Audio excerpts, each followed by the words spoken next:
إن الحمد لله نحمده ونستعينه ونستغفره ونعوذ بالله من شرور أنفسنا ومن سيئات أعمالنا من يهده الله فلا مضل له ومن يضلل فلا هادي له وأشهد أن لا إله إلا الله وحده لا شريك له وأشهد أن محمدًا عبده ورسوله فأعوذ بالله السميع العليم من الشيطان الرجيم من همزه ونفخه ونفثه يا أيها الذين آمنوا اتقوا الله حق تقاته ولا تموتن إلا وأنتم مسلمون يا أيها الناس اتقوا ربكم الذي خلقكم من نفس واحدة وخلق منها زوجها وبث منهما رجالا كثيرا ونساء واتقوا الله الذي تساءلون به والأرحام إن الله كان عليكم رقيبا يا أيها الذين آمنوا اتقوا الله وقولوا قولا سديدا يصلح لكم أعمالكم ويغفر لكم ذنوبكم ومن يطع الله ورسوله فقد فاز فوزا عظيما أما بعد فإن خير الحديث كتاب الله وخير الهدي هدي محمد صلى الله عليه وسلم وشر الأمور محدثاتها وكل محدثة بدعة وكل بدعة ضلالة وكل ضلالة في النار. قال الله تبارك وتعالى في سورة التوبة: أعوذ بالله من الشيطان الرجيم.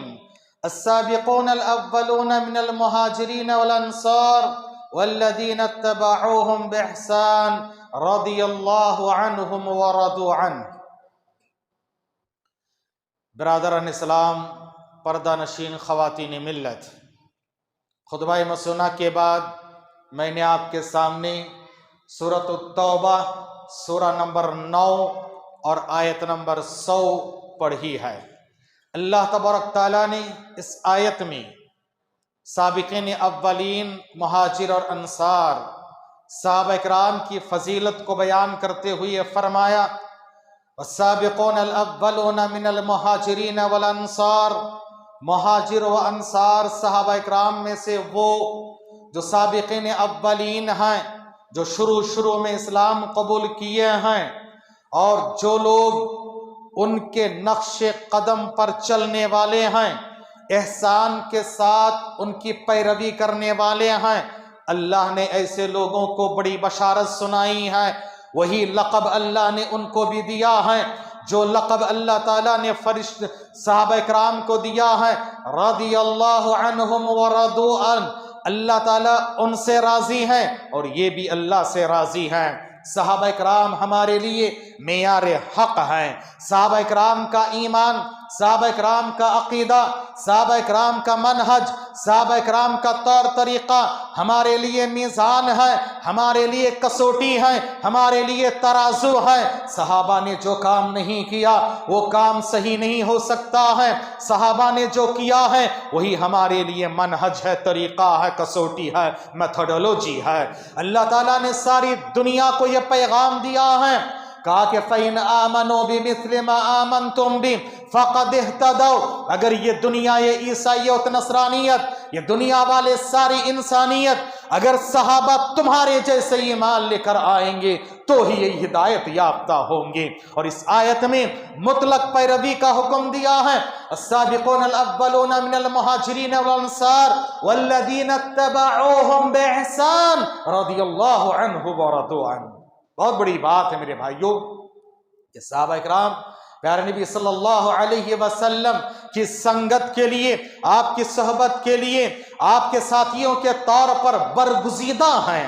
ان کو چنا گیا ہے، جیسے اللہ تعالیٰ نے انبیاء کا انتخاب فرمایا، صحابہ کرام کا انتخاب فرمایا ہے۔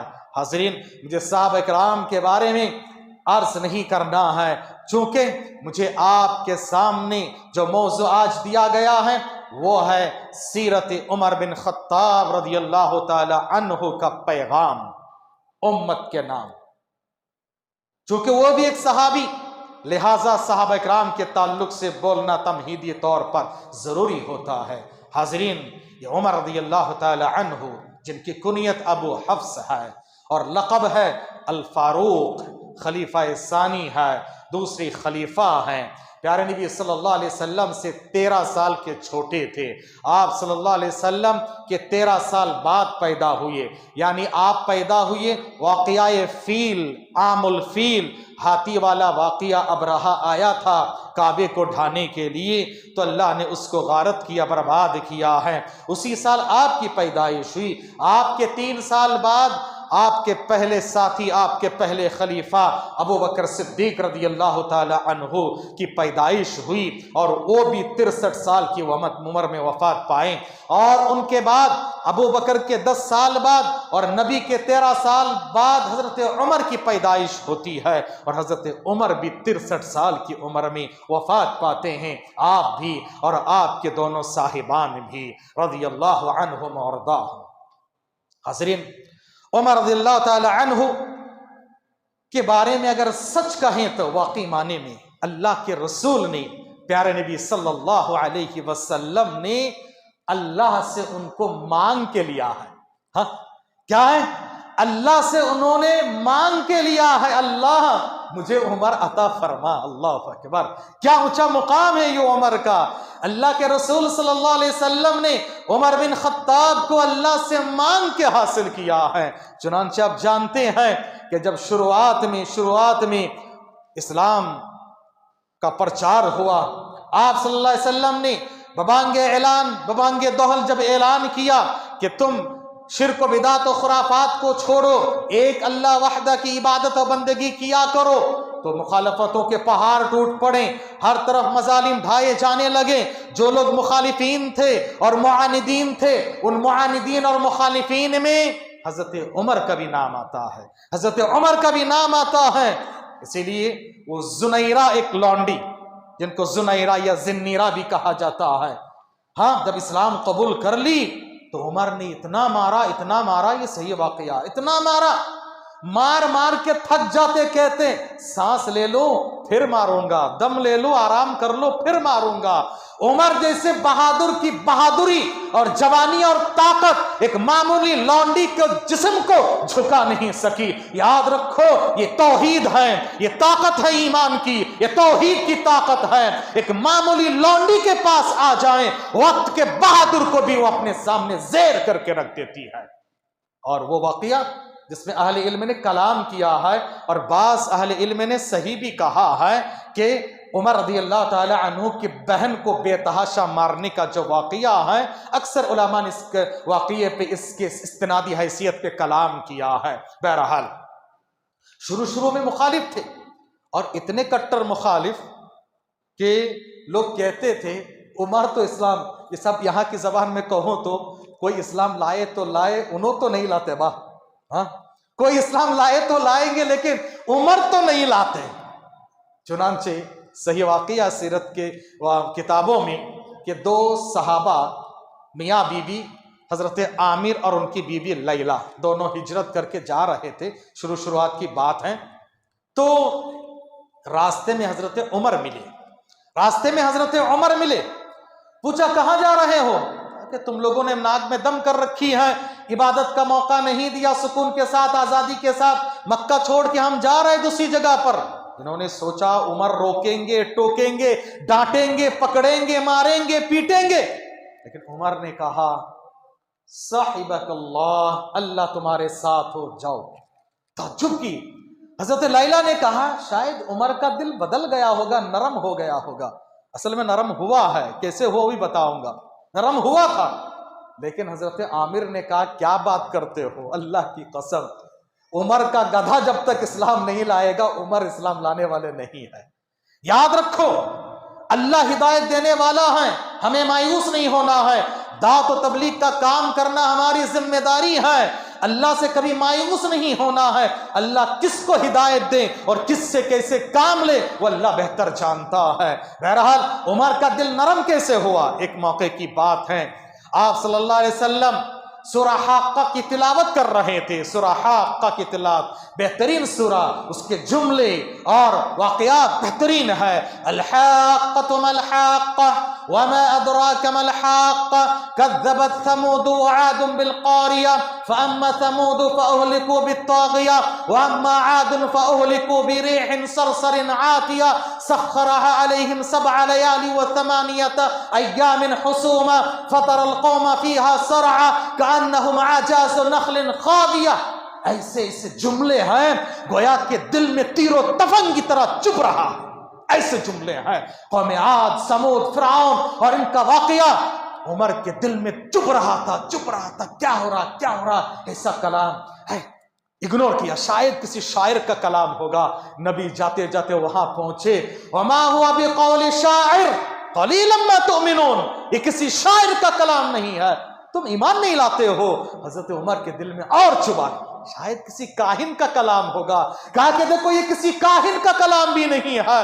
آگے نبی نے پڑھا تنزیل من رب العالمین، رب العالمین کی طرف سے نازل شدہ ہے۔ تبھی دل میں بات بیٹھ گئی تھی، قرآن کا بڑا اثر ہوتا ہے، قرآن کی تلاوت کا بڑا اثر ہوتا ہے، قرآن کے عربی جملوں کا ایسا اثر ہے، اللہ اکبر، چرندے پرندے درندوں پر اس کا اثر ہوتا ہے، سخت معاندین جنات پہ اس کا اثر ہوتا ہے۔ جن جب سوار ہو جاتا ہے ان کو آ کے جب قرآن پڑھا جاتا ہے، مت پڑھو تکلیف ہو رہی ہے۔ یاد رکھو، سمجھے نہ سمجھے، قرآنی آیتوں کی تلاوت کا اثر ہے۔ اسی لیے نبی کو کہا گیا، نبی کی ذمہ داریوں میں سے یتلو علیہم آیاتی ویزکیہم ویعلمہم الکتاب والحکمہ، نبی کی ذمہ داری ہے قرآن کی تلاوت کریں، تزکیہ پاک کو صاف کریں، عقیدے کی گندگیوں سے صاف کریں، شرک و بدعت و خرافات کے گندگیوں سے پاک صاف کریں۔ تزکیہ ہے، تصوف نہیں ہے، تزکیہ ہے، یاد رکھو۔ وَيُعَلِّمُهُمُ الْكِتَابَ وَالْحِکْمَةَ، تعلیم میں تلاوت خود بخود داخل ہے۔ میں آپ کو قرآن کی تعلیم دوں، فجر میں قرآن کا درس ہوتا تو تلاوت ہوتی کہ نہیں ہوتی؟ قرآن پڑھتے نا، پھر بھی الگ سے شروع میں یتلو کہا۔ علماء نے حکمت نکالا ہے کہ تلاوت کا مطلب ہے کہ باقاعدہ قرآن کو اچھی آواز میں تلاوت کریں، غیر مسلموں پر اثر ہوتا ہے۔ مادر علمی عمر آباد جامعہ دارالسلام کے بہت سارے دعات کام کرتے، الحمدللہ، اللہ ان کی حفاظت فرمائے۔ موجودہ دور میں سب سے بڑا جہاد ہے دعوت و تبلیغ کا کام غیر مسلموں میں کرنا، سب سے بڑا جہاد۔ میں نے کہہ رہا ہوں، اللہ کہہ رہا ہے۔ اللہ نے قرآن میں فرمایا وَجَاهِدْهُمْ بِهِ جِهَادًا كَبِيرًا، آئے لوگو اس قرآن کے ذریعے سے بڑا جہاد کرو۔ قرآن کے ذریعے بڑا جہاد کیا ہے؟ قرآن کا پیغام دوسروں تک پہنچانا وقت کا سب سے بڑا جہاد ہے۔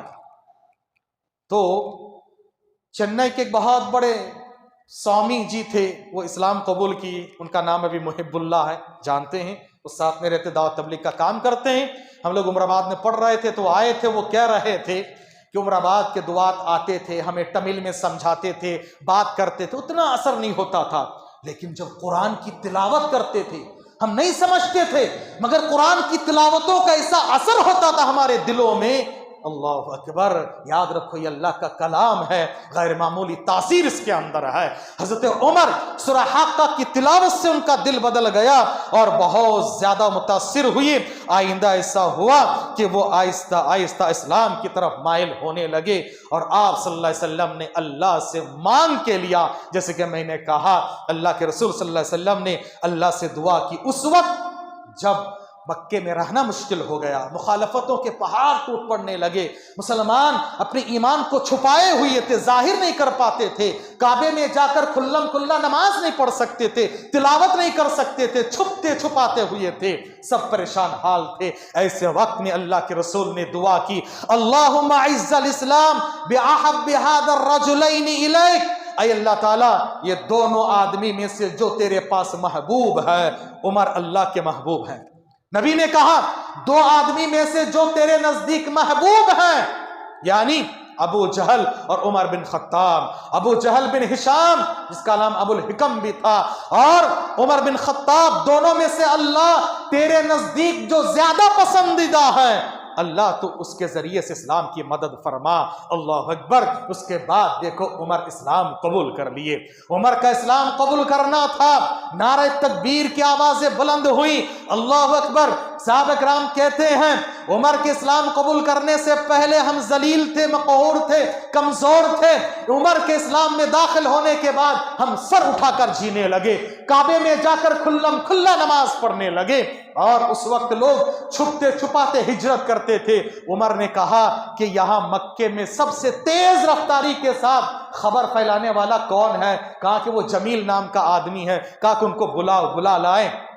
کہا جاؤ جا کر مکے میں اعلان کر دو عمر خطاب کا بیٹا عمر اسلام قبول کر لیا ہے، اسلام قبول کر لیا ہے. لوگ چھپاتے تھے اپنے ایمان کو.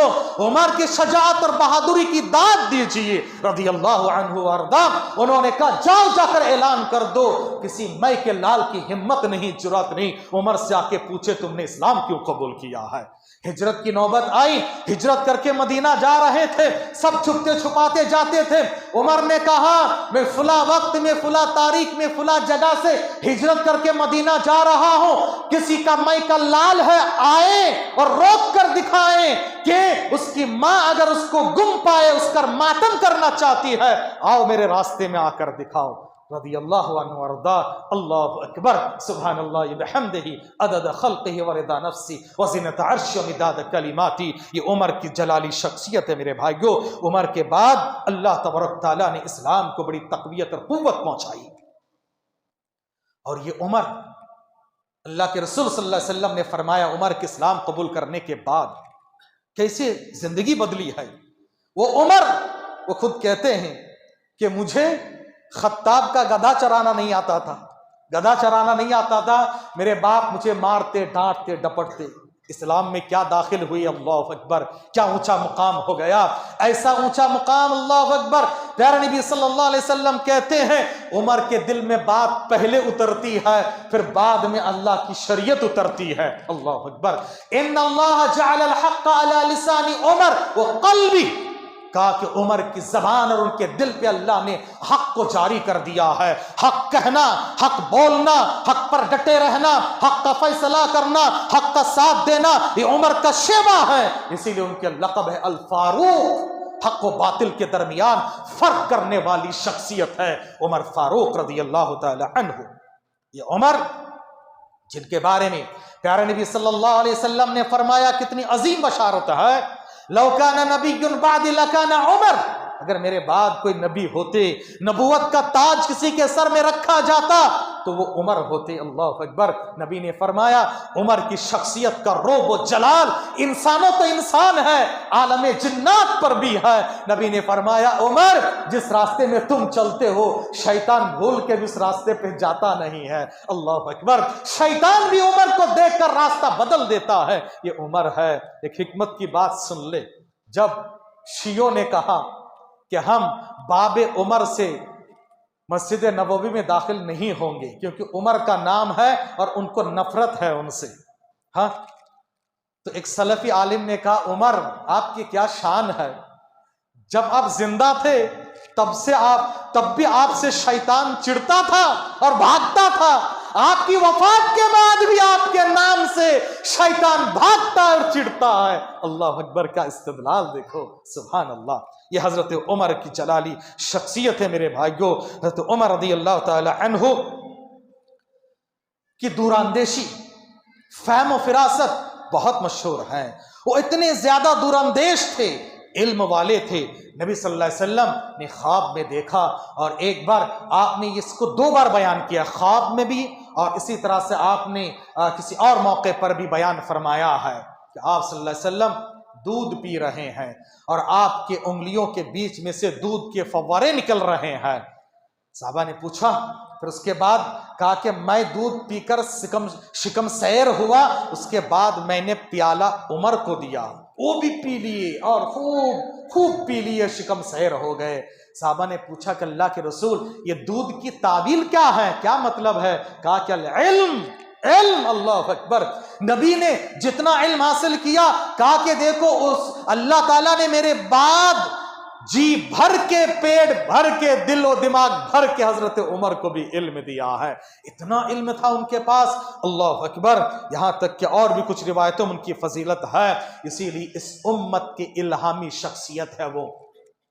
نبی نے فرمایا ہر امت میں ایسے کچھ افراد ہوتے ہیں جو الہامی ان کے دل میں بات آ جائے اللہ کی طرف سے شریعت نازل ہو جائے. اس امت کے محدث ہیں الہامی شخصیت ہے حضرت عمر رضی اللہ تعالی عنہ. کیسے ہیں؟ ان کے دل میں بات آ جاتی ہے. کتنے فیصلے عمر نے دل میں کہا, نبی کو مشورہ دیا اور ان کے مطابق فیصلہ ہو گیا. حضرت عمر نے کہا کہ اللہ کے رسول عورتوں سے کہو کہ پردہ کریں. پردے کا حکم نہیں آیا تھا, عمر کا مشورہ دینا تھا. رب کی طرف سے آیتیں نازل ہو گئی ہے. بدر کے قیدیوں کے بارے میں عمر کا فیصلہ تھا ان کو قتل کر دیا جائے. نبی نے ان کو فدیہ لے کے آزاد کروایا تو عمر کے فیصلے کے مطابق آیتیں نازل ہوئی ہے. ایسے بہت سارے واقعات ہیں. ایک واقعہ سن لیں. اور علماء نے اس کی روایت کو صحیح قرار دیا ہے. شیخ البانی نے بھی اس کو صحیح قرار دیا ہے. بعض کچھ علماء نے اس کے اوتھینسٹی پہ تھوڑا سا کلام کیا ہے. عمر رضی اللہ تعالی عنہ ایک بار خطبہ ارشاد فرما رہے تھے. آپ کے دور خلافت میں آپ نے ایک لشکر کو بھیجا تھا اور لشکر کے امیر تھے ساریہ نام کے ایک صحابی. تو ان کو بھیجا. ایسا ہوا خطبہ دیتے دیتے اچانک حضرت عمر نے کہا یا ساریۃ الجبل, یا ساریۃ الجبل. وہ پریشان ہے. اے ساریہ پہاڑ کی طرف آ جاؤ, اے ساریہ پہاڑ کی طرف آ جاؤ. یعنی مسلمان جنگ ہارنے لگے تھے, پسپا ہو رہے تھے. عمر کو اللہ نے دکھایا. اللہ اکبر. عمر کی کرامت دیکھو, الہامی شخصیت ہے. عمر کو دکھایا. عمر یہاں بیٹھ کر منبر رسول سے ان کو ہدایت جاری کیے کہ ساریہ پہاڑ کی طرف آ جاؤ, پہاڑ کے دامن پہ آ جاؤ اور وہاں سے پلٹ کے حملہ کرو. اللہ اکبر. سبحان اللہ بحمدہ. رضی اللہ عنہ وارضا. عمر رضی اللہ تعالی عنہ کہ یہ بہت سارے منقبت میں سے ایک بہت اہم بات یہ ہے. نبی نے فرمایا عمر فتنے کے لیے دروازہ ہے, سد باب ہے اور ایک بند دروازہ ہے. جب تک عمر ہے فتنے کا دروازہ بند. اس امت میں فتنہ پر نہیں مار سکتا ہے. عمر گزر جائیں امت میں فتنہ امڑ جائے گا اور فتنے کا دروازہ کھل جائے گا, لامتناہی سلسلہ شروع ہو جائے گا. اور ہوا ایسے ہی آپ کی خلافت کے بعد ایسے فتنے شروع ہوئے کہ سب سے پہلا فتنہ اہل علم نے لکھا ہے کہ سب سے پہلا فتنہ ہے حضرت عثمان کا قتل. حضرت عثمان کا قتل یاد رکھو, یہ سب سے پہلا فتنہ حضرت عمر کے بعد یہ وہ رونما ہوا. اور اس فتنے کے دروازے کے تعلق سے آپ صلی اللہ علیہ وسلم نے پہلے ہی رہنمائی فرما دی تھی کہ عمر فتنے کے لیے دروازہ ہے. اللہ اکبر. ان کی دوراندیشی اور فتنے کو کیسے کنٹرول کرتے تھے, ایک دو مثالیں لے لیں. بیعت رضوان, جس درخت کے نیچے وہ بیعت لی گئی, بعد میں جب لوگ وہاں سے گزرتے تو وہاں جا کر 2 رکعت نماز پڑھ کے آنے لگے, اس درخت کو مقدس سمجھنے لگے. حضرت عمر کی دوراندیشی دیکھو. حضرت عمر نے کہا کہ دیکھو آئندہ چل کے کیا ہو جائے گا, یہ آثار پرستی شروع ہو جائے گی. اسلام میں آثار پرستی نہیں ہے. اس لیے حضرت عمر نے کہا نہ رہے بانس نہ بجے بانسری, چلو اس درخت کو ہی کاٹ کے رکھ دیتے ہیں. درخت کو کاٹ دیا ہے. اسی طرح سے خالد بن ولید زبردست سپہ سالار, زندگی میں کوئی جنگ انہوں نے نہیں ہاری, چاہے وہ جب غیر مسلم تھے تب بھی اور اسلام میں آنے کے بعد تب بھی کوئی جنگ نہیں ہارے. اب لوگوں کا بھروسہ ہونے لگا کہ خالد ہے تو ہم جیت جائیں گی. ہاں, یہ توکل یعنی اللہ پر ہونا چاہیے. اللہ کے بعد صحابہ نہیں سمجھتے تھے کہ خالد ہی جتائیں گے, لیکن پھر بھی عقیدہ اور ایمان کی مضبوطی دیکھو. کہا کہ نہیں, اب خالد کو معزول کرنا چاہیے. جنگ چل رہی, گھمسان کی جنگ چل رہی ہے. دوران جنگ حضرت عمر کا لیٹر جاتا ہے, خط اور پیغام جاتا ہے. خالد بن ولید کو معزول کیا جا رہا ہے، ان کی جگہ پر ابو عبیدہ بن جراح کو سپہ سالار بنایا جا رہا ہے۔ اللہ اکبر، اس زمانے کے کیسے لوگ تھے۔ ابو عبیدہ بن جراح کے پاس لیٹر گیا تو کہا کہ گھمسان کی لڑائی چل رہی ہے، مناسب نہیں ہے اب ڈسٹرب کرنا، بعد میں لے لیتا ہوں، ابھی نہیں چاہیے۔ ہاں، حرص و ہوس نہیں عہدے کی، کہا کہ بعد میں لے لوں گا۔ امیر المومنین کا حکم ہے، جنگ ختم ہوئی، جیتنے کے بعد جا کر خالد بن ولید کو دیے۔ کہا کہ یہ تو پہلے آیا خط، تم نے اب کیوں دیا، پہلے کیوں نہیں دیا؟ کہا کہ نہیں، اس وقت جنگ چل رہی تھی، گھمسان کی لڑائی، بیچ جنگ میں آپ کو ڈسٹرب کرنا نہیں چاہ رہا تھا۔ کہا کہ ڈسٹرب کی کیا بات ہے، امیر المومنین کا حکم ہے، ہم اپنے انا کے لیے عہدہ نہیں لیتے، قبول نہیں کرتے ہیں، بلکہ امیر المومنین کا حکم ہے، میں معمولی سپاہی بن کے لڑا کرتا تھا، اللہ کے لیے ہم کرتے ہیں، کسی کو دکھاوے کے لیے نہیں کرتے۔ اللہ اکبر، ایک دوسرے کے لیے اپنائیت دیکھو، ایک دوسرے کی قربانی دیکھو میرے بھائیوں۔ تو حضرت خالد بن ولید کو معزول کر دیا تاکہ لوگوں کا یہ بھروسہ نہ ہونے لگے کہ خالد بن ولید ہے تو ہم جیت جائیں گے۔ اللہ اکبر، ابو عبیدہ بن جراح کو ہمیشہ ساتھ رکھا کرتے تھے اور انہوں نے بھی بڑے کارنامے انجام دیے۔ اسی طرح سے پیارے نبی صلی اللہ علیہ وسلم نے ان کے تعلق سے بڑی بشارتیں سنائی ہے، خوشخبریاں دی ہے۔ وقت کا ناکافی کہ ساری چیزیں میں آپ کے سامنے بیان کروں۔ آئیے ان کی خلافت، ان کی زندگی کے کچھ واقعات ہم نے معلوم کیے، اب ان کی خلافت اور اس کے بعد کے چند واقعات ہم معلوم کرتے ہیں۔ پیارے نبی صلی اللہ علیہ وسلم کی وفات کے بعد ابو بکر رضی اللہ تعالیٰ عنہ خلیفہ بنے، 2.5 سال تک آپ کی خلافت رہی۔ اس کے بعد عمر بن خطاب رضی اللہ تعالیٰ عنہ دوسرے خلیفہ بنتے ہیں، آپ 10 سال خلافت چلائے۔ اور اللہ اکبر، خلافت ایسی بے مثال ہیں، آج غیر مسلم بھی کہنے پر مجبور ہیں کہ اگر خلافت اور حکومت چلانا ہے تو عمر جیسی حکومت چلانا چاہیے۔ حضرت عمر، اللہ اکبر، کیسی خلافت چلائیں، انصاف، عدل، شجاعت، بہادری، فتوحات، دوراندیشی، احساس ذمہ داری اور اللہ کا ڈر و خوف، اللہ اکبر، ساری چیزیں کوٹ کوٹ کے بھری ہوئی ہے۔ 2-4 مثالیں پیش کر کے بات ختم کر دیتے ہیں۔ اللہ اکبر، تو عمر خلیفہ بنے، خلیفہ بننے کے بعد فتوحات کا سلسلہ شروع ہوا۔ آپ ہی کے دور میں اتنے فتوحات ہوئے، اہل علم لکھتے ہیں کہ سکندر اعظم کے پاس بھی اتنی بڑی حکومت نہیں تھی جتنی بڑی حکومت حضرت عمر کے پاس تھی، اور آج بھی کسی سپر پاور کے پاس اتنی بڑی حکومت نہیں جتنی بڑی حکومت حضرت عمر کی تھی۔ حضرت عمر نے وقت کے 2 بڑے بڑے سپر پاور کو ختم کیا، روم و ایران کو ختم کیا ہے۔ مجوسی جو ایران پہ تھے اور روم میں عیسائی لوگ تھے، سب کو ختم کیا ہے۔ اور اسی طرح سے آپ نے مصر کو، شام کو، بحرین کو، عراق کو، ایران کو، رومن کو، ساری جگہوں کو فتح کی۔ اللہ اکبر، سارے 4 جانب فتوحات کا سلسلہ دورہ ہوا، اتنے فتوحات، اور اللہ اکبر، سادگی کا یہ حال ہے۔ بیت المقدس آج جو یہودی ظالم، غاصبین، حاقدین، محتلین کے نرغے میں ہے، اللہ اس کو آزاد کریں، اللہ ظالموں کو نمٹ لے، مظلوموں کی داد رسائی فرمائے، آمین یا رب العالمین۔ بیت المقدس کو عمر رضی اللہ تعالیٰ عنہ نے فتح کیا۔ ابو عبیدہ بن جراح سپہ سالار، عیسائیوں نے کہا تمہارے خلیفہ کو بلاؤ، ان کے ہاتھ میں ہم چابی دینا چاہتے ہیں۔ تو عمر رضی اللہ تعالیٰ عنہ جا رہے تھے، مسلسل سفر کی وجہ سے غبار آلود، کپڑے میل کچیل اور کپڑے میں پیوند لگے ہوئے ہیں۔ ابو عبیدہ بن جراح نے کہا اے خلیفہ، یہ عیسائیوں کی، رومیوں کے کیا شان بان آن ہوتی ہے، کیا ٹھاٹ باٹ، کیا دربان ہوتے ہیں، آپ کپڑے چینج کر لے، اپنے دھاگ سے جائیں۔ تو عمر نے کہا غلط مشورہ نہیں ہے، اچھا ہے، لیکن حضرت عمر کی دوراندیشی، حضرت عمر کو مرعوبیت کی بو آئی، کہا کیا ابو عبیدہ تم ایسی بات کر رہے ہو؟ جبکہ حضرت ابو عبیدہ بھی بہت سمپل آدمی، کیسے، ایک واقعہ بتا دیتا ہوں۔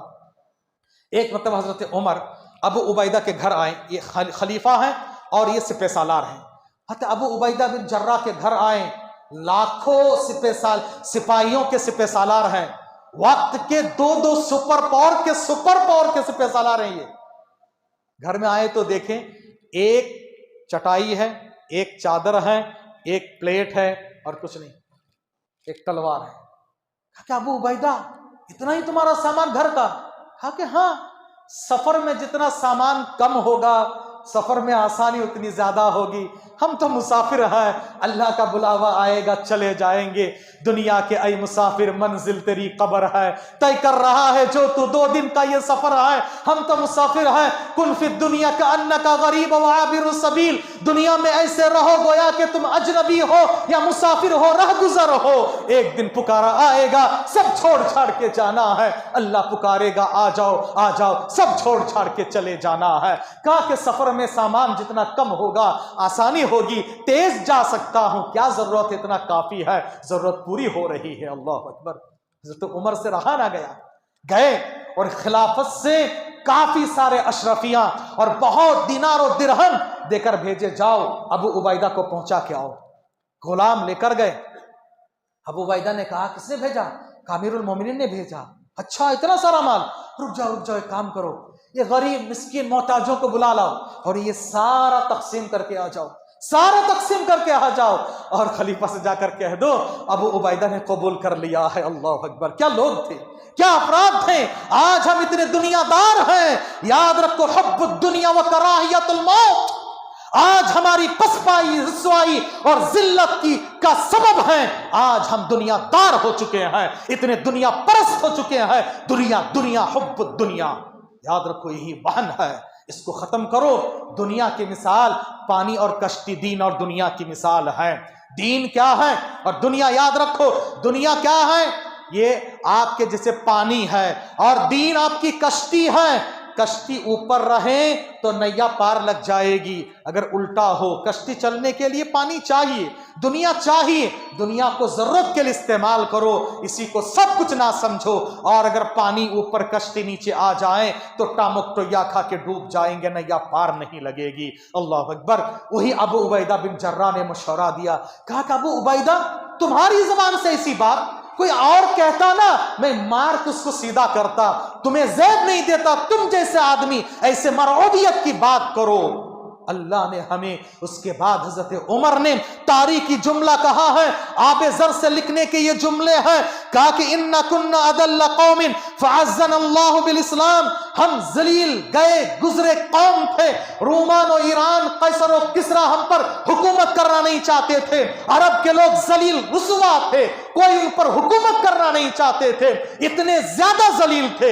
اللہ نے ہمیں عزت دیا اسلام کی وجہ سے۔ یہ عمر کو گدھا چرانا نہیں آتا تھا، باپ کی مار کھاتا تھا، اللہ نے عزت دی ہے اسلام کی وجہ سے، کپڑوں کی وجہ سے عزت نہیں دی ہے۔ اور یاد رکھو فَمَهْمَا ابْتَغَيْنَا الْعِزَّةَ بِغَيْرِ مَا عَزَّنَا اللَّهُ بِهِ أَذَلَّنَا اللَّهُ، اور جب ہم اسلام کے علاوہ کسی اور کے ذریعے سے عزت کو ڈھونڈنے جائیں گے، اللہ اور ذلیل و رسوا کر دے گا۔ حاضرین نگرامی، جب رومان اور ایران کے فتوحات کی بات آئی، وقت کے دوسرے سپر پاور، عمر کی سادگی میں بتا رہا ہوں، دوسرے سپر پاور ایران کے اس وقت کا سپہ سالار تھا، بہت بڑی سپر پاور، اور سپہ سالار تھا ہرمزان، اس کا نام ہے ہرمزان۔ اس کو قید کر کے لایا جا رہا تھا۔ اس نے سوچا وہ عمر جس کو دیکھ کر سپر پاوروں کی نیند حرام ہو جاتی ہے، جس کا نام سنتے ہی بڑے بڑے سپر پاور کانپ جاتے ہیں، تھرا جاتے ہیں، شیطان بھی راستہ بدل دیتا ہے، بڑے بڑے سپہ سالاروں کے ہوش خطا ہو جاتی ہے۔ وہ عمر کیا شخصیت ہوگی، کیا ان کا دربار ہوگا، کیا دربان ہوگا، کیا بڑے بڑے محلات ہوں گے، کیا بنگلہ ہوگا، کیا مسند ہوگا، کیا کرسی ہوگی، کیا شان بان آن ٹھاٹ باٹ ہوگی۔ یہ سوچتے ہوئے ہرمزہ آ رہا تھا، قید کر کے لایا جا رہا تھا۔ مدینے سے قریب ہوتے ہوتے کہا عمر کا دربار کہاں ہے، کہاں ہے عمر؟ تڑپ رہا ہے دیکھنے کے لیے، وہ عمر جن کا نام سن کے ہم کانپ جاتے تھے، کہاں ہے عمر، کہاں ہے عمر؟ کہا کہ آؤ دکھاتے ہیں۔ سیدھا مسجد نبوی، وہ بھی چھپر کی ہے، نیچے کوئی فرش نہیں ہے، ریت ہے۔ کہا کہ وہ عمر کونے میں سو رہے ہیں، چٹائی ڈال کے سو رہے ہیں۔ ہرمزہ موسیٰ پریشان ہو گیا، کہا کہ یہ عمر ہے، کہا کہ یہی عمر ہے، یہی شیر ہے۔ اللہ اکبر، پریشان ہو گیا اور کہا جس آدمی کا یہ روب و دبدبا ہے اور اتنی سادگی ہے، میں گواہی دیتا ہوں وہ حق پر ہے اور میں اسلام قبول کرتا ہوں۔ اللہ اکبر، سادگی میں خیر ہے، یاد رکھو۔ فوراً اسلام قبول کر لیا۔ ہرمزہ، یاد رکھو میرے بھائیو، جب فتوحات کا سلسلہ شروع ہوا، حضرت عمر، سارے مدینے میں خوشیاں منائی جا رہی ہے، سونا چاندی ہیرے جواہرات دینار و درہم، فتوحات، وقت کے سپر پاور آئے ہیں، ان کے جو زیورات و ہاتھ لگے ہیں اور سراقہ کو اس کے کنگن پہنائے جا رہے ہیں۔ ہاں، نبی نے بشارت دی تھی، سراقہ ہجرت کے سفر میں جب سراقہ نے چھوڑ دیا تھا، اس وقت کیا ہوگا جب تمہارے ہاتھ میں سپر پاور کا کنگن پہنایا جائے گا۔ حضرت عمر سراقہ کو بلائے اور نبی کی بشارت کو پورا کیے۔ سراقہ رونے لگے، کہا کہ اللہ اکبر، ہم کتنے ذلیل اور رسوا تھے، ابھی 10 سال کا عرصہ گزرا ہے، اللہ نے وہ خواب کو شرمندہ تعبیر کر کے دکھایا ہے، رسول کی جو بشارت تھی آج میرے ہاتھ میں وہ کنگن پہنائے جا رہے ہیں۔ اللہ اکبر، وہ رونے لگے۔ حضرت عمر نے انصاف کا تقاضا دیا، انصاف کا تقاضا کیا، ان کو بلا کے پہنایا۔ سارے مدینے میں خوشی کی لہریں تھی۔ ایک امیر المومنین رو رہے تھے۔ عمر کی دور اندیشی یہ تھی، کہا کہ عمر، یہ تو خوشی کا موقع، رونے کی کیا بات ہے؟ کہا کہ یاد رکھو، دولت جب آتی ہے، مال جب آتا ہے، اکیلا نہیں آتا، بہت سارے فتنوں کو ساتھ میں لے کر آتا ہے۔ نبی نے فرمایا لِكُلِّ أُمَّةٍ فِتْنَةٌ وَفِتْنَةُ أُمَّتِي مال، ہر امت کا فتنہ ہے اور میری امت کا فتنہ مال ہے، مال ہے۔ یہ مال سے کتنے فتنے ہیں، بھائی بھائی سے جدا، بہن بہن سے ناراض، کتنے رشتے ٹوٹتے ہیں۔ جب کچھ نہیں تھا، مال و دولت نہیں تھی، غریب تھے، کیا اپنائیت تھی، ایک دوسرے کے ساتھ اپنائیت آتے چاہتے تھے۔ مال کیا آیا، دولت کیا آئی، نفرتیں اور کیا بے دینی آ گئی۔ جب مال نہیں تھا، دینداری تھی، مال آیا تو بے دینی کی راہ اختیار کرنے لگے۔ مال اپنے ساتھ بڑے فتنے لے کر آتے ہیں۔ تو عمر کی یہ دور اندیشی، میرے بھائیوں، ایسے عمر رضی اللہ تعالی عنہ کے دور اندیشی انصاف کے بہت سارے واقعات ہیں۔ ساتھ ہی ساتھ اتنی بڑی جلالی شخصیت اور اللہ کا اتنا ڈر و خوف، اللہ اکبر، اللہ کا اتنا ڈر و خوف، بولنے کی آزادی، یعنی خلیفہ وقت کو، بڑے سپر پاور کو، آج کسی ملک کے عام جس کو وقتی طور پر چنا گیا، ہم اور آپ نے چنا ہے، اس کے خلاف کسی کو بولنے کی جرات نہیں ہے۔ بولیں گے تو پیچھے پتہ نہیں کیا کیا لگ جائے۔ ہاں، عمر جیسے سپر پاوروں کا سپر پاور ہے، ہر ایک کو بولنے کی آزادی ہے۔ آپ خطبہ دے رہے ہیں اور کہا کہ لوگو یا ایھا الناس اسمعوا واطیعوا، میری بات سنو، اطاعت کرو۔ ایک آدمی اٹھا اور کہا کہ ہم نہ سنیں گے نہ آپ کی اطاعت کریں گے۔ کہا کیوں، کیا بات ہے؟ کہا کہ مال غنیمت میں سے سب کو چادر آپ نے ایک ایک دی ہے اور آپ 2 چادر اوڑے رکھے ہیں۔ کہا کہ اس کا جواب میرا چھوٹا بیٹا عبید اللہ دے گا۔ بیٹا بتاؤ کیا ہے؟ کہا کہ ابو جان بھی عام مسلمان کی طرح ایک ہی چادر لیے ہیں، یہ میرے حصے کی چادر میں نے ابو جان کو دے دی ہے۔ اللہ اکبر، یہ عمر کا انصاف ہے۔ جب خلافت کے کام کرتے بتی استعمال کرتے، جب خلافت کے علاوہ اپنا کام کرتے تو خلافت کی بتی کو گل کر دیتے۔ اللہ اکبر، یہ اپنا ذاتی کام ہے، اس کو استعمال نہیں کرنا۔ ڈر و خوف کا یہ تقاضا ہے۔ ایک بار ایک جگہ سے گزر رہے تھے، سورہ طور کی آیت کان پہ پڑی، یا انہوں نے خود پڑھی یہ آیت، ان عذاب ربک لواقع، تمہارے رب کا عذاب واقع ہونے والا ہے۔ اتنے بار پڑھتے گئے، ریپیٹ کرتے گئے، اتنا اثر ہوا، سوچ سوچ کے بخار آ گیا اور مہینوں تک بخار رہا۔ اللہ اکبر، یہ عمر کی ہستی ہے میرے بھائیوں۔ اللہ کا ڈر و خوف اتنا زیادہ ہے۔ آج اگر ہم اور آپ منافقین کے بارے میں بیان بھی دے دیتے ہیں تو لوگ علماء سے ناراض ہو جاتے ہیں۔ منافقین کے اوصاف بتا دیے ہیں۔ یاد رکھو، سلف نے لکھا ہے، نفاق سے بے خبر ہونا یہ سلف کا طریقہ نہیں ہے۔ سلف نفاق سے ڈرا کرتے تھے کہ میرے اندر نفاق تو نہیں، میرے اندر نفاق تو نہیں۔ اللہ اکبر، یہ حنظلہ رضی اللہ تعالی عنہ چیخ کے پکار کے آ رہے ہیں، نافق حنظلہ، نافق حنظلہ، حنظلہ منافق ہو گیا۔ کہا کہ کیا بات ہے؟ پھر حضرت ابوبکر نے کہا کیا بات ہے؟ کہا کہ نبی کے ساتھ ہوتا ہوں دل کی کیفیت الگ ہوتی، گھر جاتا ہوں تو دل کی کیفیت الگ ہوتی، کہ میں منافق تو نہیں؟ صحابہ ڈر رہے ہیں کہ میں منافق تو نہیں۔ عمر نے کہا میرا بھی یہ حال ہے، چلو جا کر نبی سے پوچھتے ہیں۔ نبی نے فرمایا ایمان بین الخوف والرجاء، امید بھی ہے خوف خوف بھی یہی ایمان ہے۔ عمر بھی خوف کرتے تھے نفاق سے۔ اللہ کے رسول نے رازدار رسول حذیفہ بن یمان کو منافق کون کون ہے بتائے تھے۔ حضرت عمر گاہے بگاہے جا کے پوچھتے تھے، حذیفہ وہ منافقین کے نام میں میرا نام تو نہیں ہے نا؟ اللہ اکبر، کیا ڈر دیکھو، کیا ڈر و خوف دیکھو۔ اور جب آپ کی وفات کا وقت قریب آیا، پیٹ کو چھلنی کر دیا گیا ہے، کھانا کھلایا جا رہا، پیٹ سے نکل جا رہا ہے، اس وقت لوگوں نے آپ کو بشارت دی، امیر المومنین خوش ہو جائیے، آپ نے بڑے خدمات کارنامے انجام دیے، آپ کو اس کی وجہ سے اللہ جنت میں داخل فرمائے گا۔ عمر نے کہا، میں نے جو خدمات کیے، میں نے جو خلافت چلائے، اگر کل قیامت کے میدان میں اللہ کہہ دے عمر تم پر کوئی مواخذہ نہیں ہے، نہ تمہیں نیکیاں ملی نہ گناہ ہے، میں کامیاب ہو جاؤں گا، شکر ادا کر لوں گا۔ اللہ اکبر، میں صرف اس سے بچ جاؤں۔ اللہ اکبر، یہ سبحان اللہ عمر رضی اللہ تعالی عنہ کے یہ انصاف، یہ ان کی دور اندیشی کی بات ہے، اور ان کے انصاف کا یہ تقاضا تھا کہ عمر بن عاص کے بارے میں ایک غیر مسلم نے شکایت کی، ان کی بیٹے نے ان کو کوڑے لگائے، تو عمر نے کہا، اے عمر کب سے تم نے لوگوں کو غلام بنانا شروع کیا؟ اللہ نے ان کو آزاد پیدا کیا ہے، ان کے ماؤں نے آزاد جنا ہے۔ اور عمر بن عاص صحابی رسول فاتح مصر، ان کے سامنے اس غیر مسلم کو بلایا اور کہا کہ ان کے بیٹے کو تم کوڑے لگاؤ۔ انصاف ہے، یہ انصاف ہے۔ مہاجرین کو 400 درہم یا 4000 درہم منتھلی وظیفہ ملتا تھا، ہر مہاجر کو ملتا تھا۔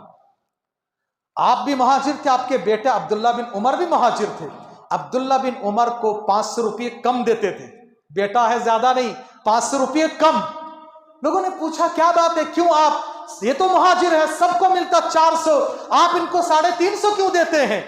کہا کہ وہ خود سے ہجرت کرتا کہ نہیں کرتا پتہ نہیں نا، اس کو اس کے باپ ہجرت کر کے لایا ہے، ہاں میں ہجرت کر کے لایا تھا، چھوٹا تھا کندھے پہ اٹھا کے لایا ہے، پتہ نہیں بڑے ہونے کے بعد ہجرت کرتا کہ نہیں کرتا، اس لیے 500 روپے کم ہے۔ اللہ اکبر، کیا انصاف ہے میرے بھائیو۔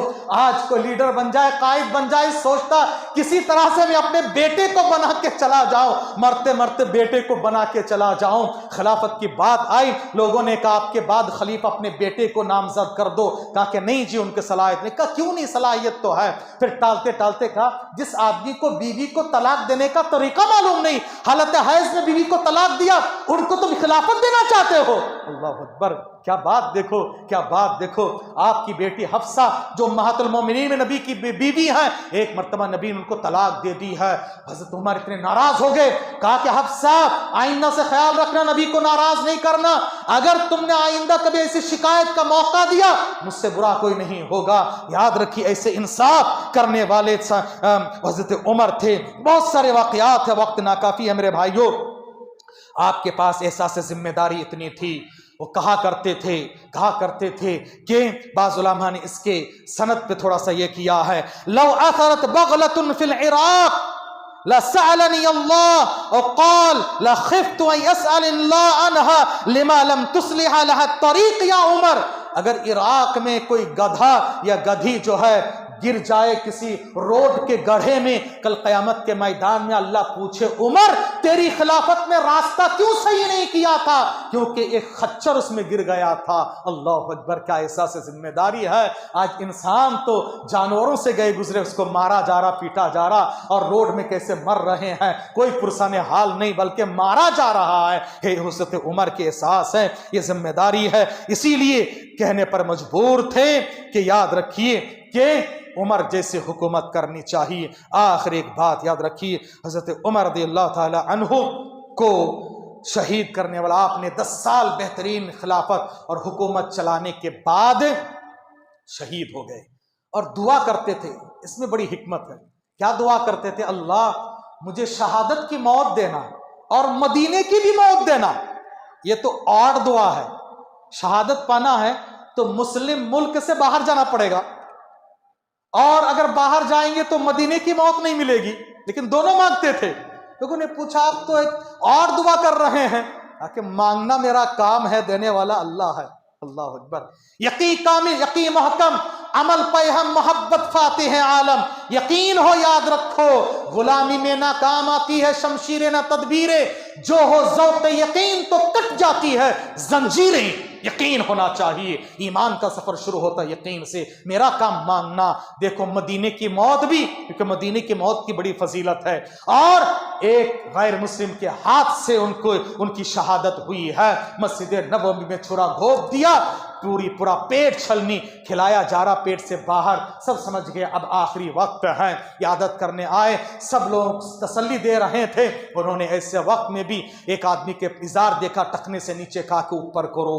ہاں اس وقت بھی امر بالمعروف، بھلائی کا حکم، برائی سے روکا ہے. اور آخری وقت ان کی خواہش تھی، کہا کہ نبی کے بازو دفن ہونے کی خواہش ہے، آرزو ہے، تمنا ہے، وہ نبی جن کے لیے ہم نے اتنی قربانیاں دی، آخری وقت میں نبی کے بازو جا کر لیٹنا چاہتا ہوں. اور وہ جگہ حضرت عائشہ کی ہے. ان سے جا کر کہو عمر امیر المومنین نہیں کہنا، میں چاہتا تو لے سکتا مانگ کے، جا کے کہنا عمر درخواست کر رہے ہیں، وہ جگہ دے دو مانگ کے لیے. اس کے بعد وفات پا گئے اور وہاں پر ان کو دفن کیا گیا. بہترین حکومت کر کے مثالی زندگی چھوڑ کے گئے. ہمارے اور آپ کے لیے عمر کی زندگی میں بہت سارے نمونے ہیں، پڑھنا چاہیے اور تعلق رکھتے ہیں پڑھنے سے ان کی سیرت. دعا رب العالمین سے اللہ تبارک تعالی ہمیں اور آپ کو سیرت عمر سے عبرت حاصل کرنے کی توفیق عطا فرمائے. سارے مسلمانوں کی جان مال عزت و آبرو دین و ایمان اہل و عیال کی حفاظت فرما. اللہ جو مسلمان پریشان حال ہیں غزہ اور فلسطین کے مسلمانوں کی حفاظت فرما. اللہ ان کی داد رسائی فرما، ان کی بازیابی فرما. اللہ تو ظالموں سے کافی ہو جانا، مظلوموں کی مدد فرمانا. اصل مسلمان جو جہاں پریشان حال ہیں ان کی پریشانیوں سے نجات دینا، بیماروں کو شفائے کلی دینا، مریضوں کو علاج کامیاب بنا دینا. جو لوگ بے روزگار روزگاری نصیب فرما دینا، برسر روزگار لوگوں کی روزگاری میں برکت عطا فرما دینا. جو رشتے کے لیے پریشان حال ہے ان کو خیر کا جوڑا نصیب فرمانا. جو رشتے ٹوٹ رہے ان کو بحال فرما دینا. اللہ تعالیٰ جو مقروض ان کی قرض کی ادائیگی کے راستہ نکال دینا. بے اولاد کا اولاد کا سہارا دے دینا. صاحب اولاد کا اولاد کو نیک اور صالح بنا دینا. اللہ جو کچھ مانگنے سے رہ گیا اپنی شان سے نواز دینا. یہاں موجود سارے مرد و خواتین کے دلوں کے جائز مرادوں کو، تمناؤں کو پورا فرمانا. جب تک دنیا میں رکھنا ایمان امان کے ساتھ رکھنا، خاتمہ بالخیر فرمانا. اور کل حشر کے میدان میں قبر کے سوالات میں ثابت قدمی عطا فرما کہ حشر کے میدان میں نبی کے دست مبارک سے حوض کوثر سے پینا نصیب فرمانا. نبی کی شفاعت و رفاقت نصیب فرما کے جنت الفردوس کے اعلیٰ علیین میں جگہ عنایت فرمانا. آمین. وآخر دعوانا الحمدللہ رب العالمین.